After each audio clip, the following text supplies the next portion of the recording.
So, ito na mga kabangga, nandito kami sa Sunset Tipolog Boulevard. So, tingnan nyo naman guys, low tide ngayon kaya hindi umabot yung tubig dito sa may wall or seawall. Seawall. So, ayan kasama namin si Agaw JR na nasa gitna.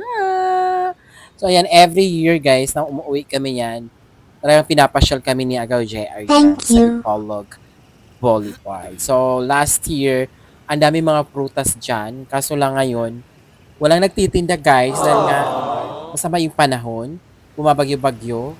So, buti na lang natigil yung ulan pagdating namin sa Dipolog. So, galing sa amin talaga ang lakas ng ulan. So, tingnan nyo yung ang alon ng dagat. Medyo galit. Medyo galit. So, ayun na nga. So, magpa-picture muna yung agaw namin dito, si Agaw Maing, sa Explore Dipolog. So, nandito lang yan sa may Sunset Dipolog Boulevard. So, maraming mga kainan dyan, guys. So, ayan. Tingnan nyo naman. Bagang ba. So, ayan. Magpa-picture muna si Maing dyan. Pagkabongga. So, ayan na nga. Nandito na tayo. Malapit sa kalagitnaan. Malapit sa kalagitnaan. Ayan. Walk, walk, walk. Sa pinakadulo ng boulevard. So, ayan. So, ito yung parang monitoring sa mga weather. So, akit tayo dyan. Akit kami dyan sa hagdanan. Ayan. So, walk, walk, walk. Every year. Every year.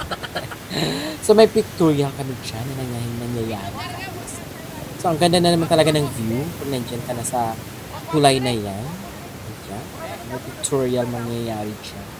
Tingnan mo yung dagat, guys. Diba? Maalon.